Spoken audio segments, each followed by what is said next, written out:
آپ کی زندگی یا ان کی زندگیوں پر ایک دوسرے کا حق ہے. تھوڑا سا وقت دیجیے اس سے پہلے کہ وقت بہت آگے جو ہے گزر جائے, دیر ہو جائے. ہم اپنے ماں باپ کو جب کھو دیتے ہیں تو ہمارے پاس رونے اور کفِ افسوس ملنے کے سوا کچھ نہیں رہتا. کوشش کریں آج ہی اپنی والدہ کو ان کے پاس جائیں, بچپن کی باتیں ان سے سنیں, کچھ باتیں دہرائیں, تھوڑا سا وقت دیں. آج ہم آپ سے اتنی ہی بات کر رہے ہیں, کل ہم آپ کے فون کال کا انتظار کریں گے اور ہم آپ سے جاننے کی کوشش کریں گے کہ آپ نے ان باتوں پر اگر تھوڑا سا بھی عمل کیا تو ہمیں محسوس ہوگا کہ انشاءاللہ آپ کی زندگی میں کوئی تبدیلی آئی ہے, اور یہ مثبت تبدیلی آ جائے. ہمارے اس پروگرام کا یہی مقصد ہے. انور جاوید صاحب آپ سے مخاطب ہیں, بتائیے کیا سوال ہے. السلام علیکم. ہلو جی انور بھائی. جی السلام علیکم ورحمۃ اللہ وبرکاتہ. جی وعلیکم السلام ورحمۃ اللہ وبرکاتہ. بھائی میری آواز آ رہی ہے آپ کو؟ بالکل آ رہی ہے انور بھائی, بالکل آ رہی ہے. جی فرمائیے. جی اللہ تعالیٰ آپ لوگوں کو سلامت رکھے اور آپ کی پوری ٹیم کو سلامت رکھے. دو سوال ہے اتفاقاً. پہلا سوال یہ کہ جب رات میں سوتے ٹائم جب آیت الکرسی کے جو احسار باندھتے ہیں تو وہ احسار باندھنا ضروری ہے یا بغیر احسار کے ہے تو پڑھ کے سو جانا؟ اور دوسرا سوال ہے کہ جب ہم محرومین کو ہے تو احسار ثواب پہنچاتے ہیں تو ثواب جو ہے تو ان کے روح کے علاوہ ان کے جسم کو بھی پہنچتا ہے یا نہیں ہے؟ تھوڑا سا تسلی بخش جواب چاہتا ہوں. السلام علیکم و رحمۃ اللہ وبرکاتہ. جی دیکھیے, روح کو ہی جو ہے ثواب پہنچتا ہے, جسم تو گل سڑ جاتا ہے, جسم ختم ہو جاتا ہے. اور یہ بات روایت سے بھی ثابت ہے کہ انسان کے جسم کے تمام اعضاء گل سڑ جاتے ہیں سوائے ریڑھ کی ہڈی کے. اللہ تعالیٰ اس ریڑھ کی ہڈی سے ہی اس مردے کو دوبارہ زندہ فرمائیں گے. تو چونکہ جسم تو ختم ہی ہو جاتا ہے, اصل چیز جسم میں روح ہوتی ہے. اور جب اصال ثواب ہوتا ہے تو یہ بات کہی جاتی ہے کہ ان کی روح کو اس کا ثواب عطا فرما. اس سے یہ بات بھی ثابت ہوتی ہے کہ جسم کا اس میں کوئی دخل نہیں ہے, صرف روح کو ہی جو ہے اصال ثواب ہوتا ہے, اصال ثواب پہنچتا ہے. حصار آیت الکرسی. جی دیکھیے, رات کو جب کچھ وظائف ہیں, اوراد و وظائف کہ سونے سے پہلے ان کو کرنا ہوتا ہے, جیسے کہ چاروں قل پڑھنا ہوتا ہے, یا تسبیح فاطمہ ہے, فاطمی ہے, یا اس کے علاوہ آیت الکرسی ہے, یا بھی اور بھی کچھ اوراد و وظائف جو لوگ کرتے ہیں, تو بالخصوص آیت الکرسی کا جو ورد کرتے ہیں, تو آیت الکرسی کا ورد کرنے کے بعد میں حصار باندھنا ضروری نہیں ہے, بلکہ اس کو پڑھ لیں اور پڑھ کے اپنے اوپر دم کر کے پھر سو جائیں. سائرہ بانو, کیا سوال ہے بہن آپ کا؟ سائرہ صاحبہ میں سن پا رہی ہیں آپ؟ ہلو جی بہن سوال بتائیے. میری ممی کی طبیعت چھنی رہتی ہے, ممی کی پرابلم ہو گئی ہے, اور پاپا گزر گئے, اور میں نے ممی دو ہی ہے, تو سب بولتے ہیں کہ تو نکاح کر لے. میری عمر ہو گئی ہے 45 سال, اب میں نکاح کر سکتی ہوں؟ آپ کی عمر کتنی ہو گئی بہن؟ 45 سال. ہاں. تو کیا مذائقہ ہے؟ بالکل کرنا چاہیے. آپ نے اب تک شادی کیوں نہیں کی بہن؟ ممی پاپا کا خیال رکھتی تھی نا. اللہ آپ کو جزائے خیر دے, لیکن شریعت کے تقاضے کچھ اور ہوتے ہیں, غور سے سنیے. جی ہاں, دیکھیے شریعت نے جہاں حکم دیا ہے والدین کی اطاعت اور فرما برداری کا, تو دوسری جگہ نکاح کا بھی حکم دیا ہے کہ جب وقت آ جائے نکاح کا تو نکاح کرنا چاہیے اور جلدی کرنا چاہیے. کچھ چیزیں ہیں ان میں جو شریعت سے ہمیں پتہ چلتی ہیں کہ کچھ چیزوں میں بہت جلدی کرنا چاہیے. ایک تو یہ کہ جب نماز جنازہ حاضر ہو جائے تو پھر اس کو جو ہے جلدی نماز جنازہ پڑھا کر کے جلدی تدفین کرنی چاہیے. اور ایک نکاح کا بھی مسئلہ ہے کہ جب بچہ بالغ ہو جائے یا بچی بالغہ ہو جائے تو پھر ان کے نکاح کا انتظام کرنا چاہیے. تو ظاہر سی بات ہے کہ اب یہ مسئلہ آپ کا ہے کہ اس عمر میں پہنچ کر ہمیں نکاح کرنا چاہیے. نہیں, بالکل کرنا چاہیے, کیونکہ یہ بھی ایک ضروری چیز ہے. اور حدیث پاک میں ہے کہ النکاح نصف الایمان, کہ نکاح جو ہے وہ آدھا ایمان ہے. اس سے پہلے انسان کا جو ایمان ہوتا ہے نکاح سے پہلے وہ مکمل نہیں ہوتا, نکاح کے بعد مکمل ہو جاتا ہے. آدھا ایمان اللہ کے نبی علیہ الصلوۃ والسلام نے اس کو قرار دیا ہے. تو لہٰذا بلا تکلف جو ہے آپ نکاح کریں. بہت سی چیزیں مفتی صاحب دھیان رکھنے کی ہوتی ہیں. اب جیسے اس عمر میں ان کو جیون ساتھی ایک شریک حیات کی اگر ضرورت ہے تو ظاہر سی بات ہے کہ رشتے ویسے تو نہیں آئیں گے جیسے کہ پہلے ان کے اوائل عمر میں آنے تھے. تو بہت دیکھ بھال کر اپنے جیون ساتھی کا انتخاب کیجیے گا, یا جو آپ کے لیے رشتے آئیں کہیں ایسا نہ ہو کہ وہ اس کی نظر آپ کے مال, آپ کے اسباب, آپ کی جائیداد پر ہو اور وہ سب کچھ ہڑپ کر چلتا بنے اور آپ کے پاس پھر کچھ نہ رہے. تو بہت سوجھ بوجھ سے کام لیجیے گا. اللہ سے دعا کیجیے, رمضان کا مہینہ ہے, کہ اللہ آپ کو بہترین شریک حیات دے کہ جس کے سہارے یا جس کے ساتھ, یوں تو سہارا اللہ کا ہوتا ہے, لیکن جس کے ساتھ آپ کی زندگی خوشگوار گزر سکے. دوسرے آپ نے نیکی کی اپنے والدین کے لیے, تو اللہ تعالیٰ ان اللہ لا یضیع اجر المحسنین, کہ اللہ تعالیٰ ایسے محسن لوگوں کا یا احسان کرنے والوں کا اجر ضائع نہیں کرتا. کیوں مفتی صاحب؟ جی بالکل, یہ بات مسلم ہے. اللہ تعالیٰ نیک کام کرنے والوں کے اجر کو ضائع بھی نہیں کرتا, ان کی محنت کو ضائع نہیں کرتا. کبھی نہ کبھی تو جو ہے ان نیک کاموں کا جو ہے صلہ ملتا ہی ہے. آخرت میں تو یہ تو ملنا طے ہے, لیکن بعض مرتبہ دنیا ہی کے اندر بھی جو ہے اس کا صلہ مل جاتا ہے. اور چونکہ انہوں نے تو والدین کی اطاعت کی ہے, اور والدین کی اطاعت کا صلہ اللہ تعالیٰ دنیا ہی میں دے دیتے ہیں. یہ ان اعمال میں سے ہے کہ جن کا صلہ دنیا میں اللہ تعالیٰ دے دیتے ہیں. تو یہاں بھی ان کا صلہ ملتا ہے, دنیا میں بھی, اور آخرت میں بھی انشاءاللہ ملے گا. بالکل, یہی تو وہ دعائیں ہیں جو کہیں نہیں جاتی. جی, کبھی بد دعا ہوتی ہے تو پھر ہم دیکھتے ہیں کہ وہ زندگی اجڑ جاتی ہے, برباد ہو جاتی ہے. اور اگر دعائیں لی ہیں تو پھر زندگی جو ہے وہ رنگ لاتی ہے, بہار لاتی ہے. آپ کی زندگی میں بھی انشاءاللہ خوشیاں اور رونقیں بہار آئیں گی. اللہ تعالیٰ سے خاص طور پر دعا کیجیے گا مفتی صاحب. اللہ تعالیٰ انہوں نے واقعی ایثار اور قربانی کی ایک ایسی مثال پیش کی ہے کہ بہت کم ملتی ہے آج. اپنی زندگی قربان کر دی, پوری زندگی قربان کر دی. جو جذبات کا زمانہ ہوتا ہے, جذبات زندگی کا سنہرا دور جو گولڈن پیریڈ تھا, وہ انہوں نے والدین کی نظر کر دیا. اور جیسے ہم بھائی سے کہہ رہے تھے کہ بھائی واقعی میں جب ماں باپ گزر جاتے ہیں تو پھر ان کی کمی ستاتی ہے. آج جب زندگی تھکا دیتی ہے اور کہیں جائے امان نہیں ملتی تو ماں کی گود بہت یاد آتی ہے. جی, جن لوگوں کے ماں باپ زندہ ہیں, خدا را ابھی بھی وقت ہے, کبھی خدمت کر لے, کبھی ان سے بچوں کی طرح پیار سے محبت سے باتیں کریں. یقین کریں ان کے دل کی ننھی سی کلی مرجھا چکی ہوتی ہے. بڑھاپے میں جو ہے وہ انسان کو یہی احساس ہوتا ہے کہ نہ جانے کب اب یہ شمع ہے جو گل ہو جائے.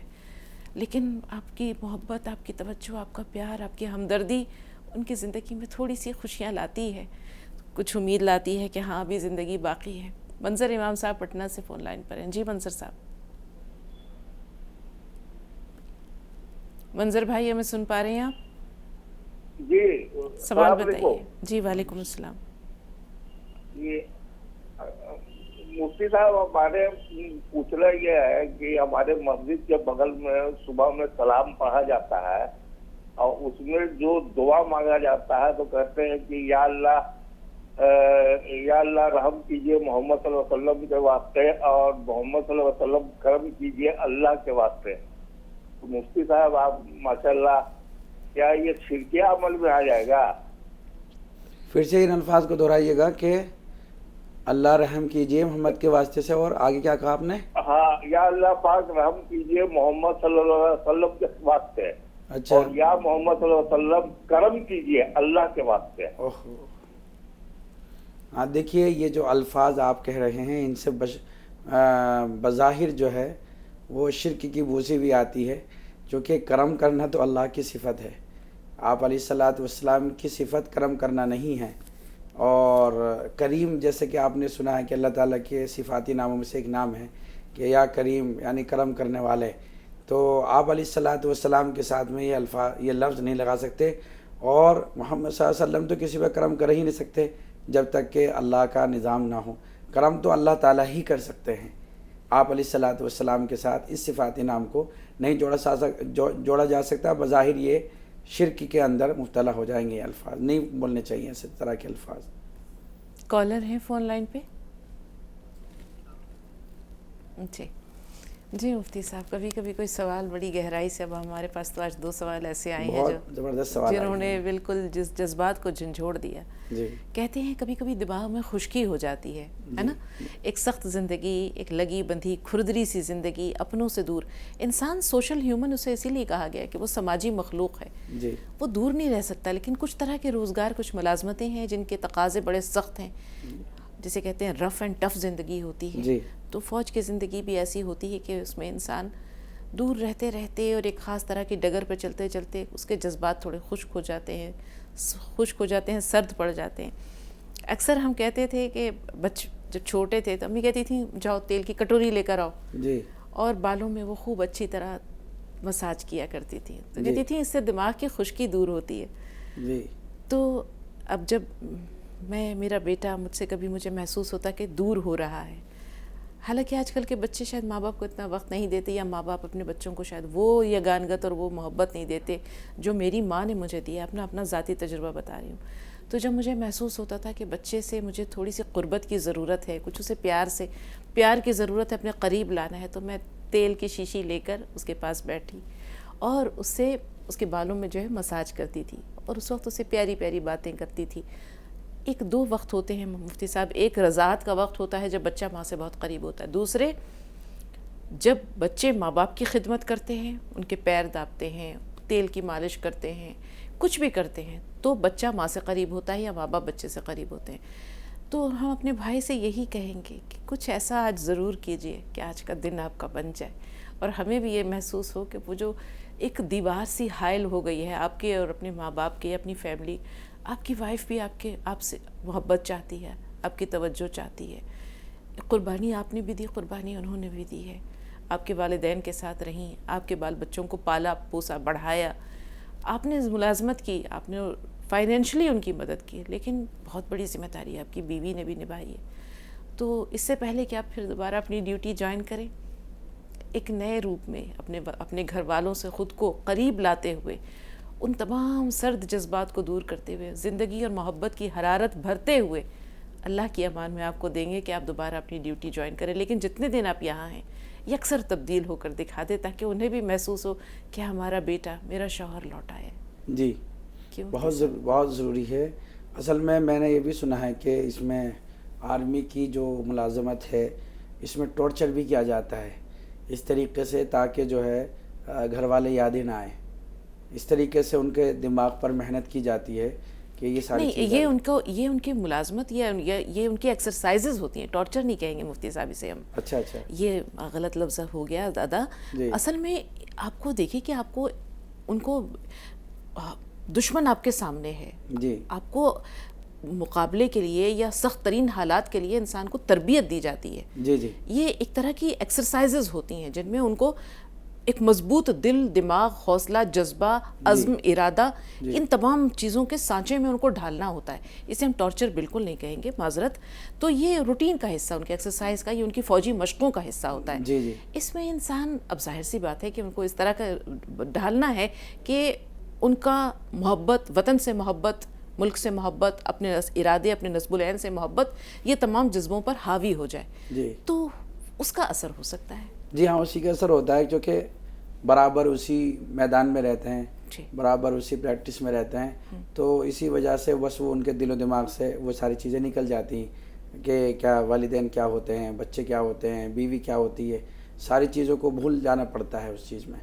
تو اسی وجہ سے بہت کم محبت ہو جاتی ہے، اور پھر وہ تنہائی کو پسند کرتے ہیں. کئی سارے لوگوں کو میں نے بھی دیکھا ہے جو ہمارے اپنے تجربے میں، یعنی جن کو ہم نے، یعنی کہ ڈیوٹی کے بعد بھی جو ریٹائرمنٹ لے لیتے ہیں اور ریٹائرڈ ہو جاتے ہیں، تو اس کے بعد میں ہم نے ان کی زندگی کو دیکھا کہ واقعی وہ تنہائی کو زیادہ پسند کرتے ہیں. شور شرابہ ان کو بالکل بھی پسند نہیں ہوتا، کیونکہ ہم ایک مخصوص طرز زندگی کے عادی ہو جاتے ہیں. سارا مسئلہ یہ ہے. اب جیسے آپ نے دیکھا ہوگا بہت سے ادیبوں کو، رائٹرز کو، کہ انہیں گوشہ عافیت، ان کا جو ان کی لائبریری ہے، یا ان کا ریڈنگ روم ہے، یا ان کا اپنا ٹیبل ہے، رائٹنگ ٹیبل ہے، انہیں اپنے اس کونے، اس گوشے سے بڑی محبت ہوتی ہے. وہیں جا کر وہ اپنا لکھتے پڑھتے ہیں، کتابیں پڑھتے ہیں.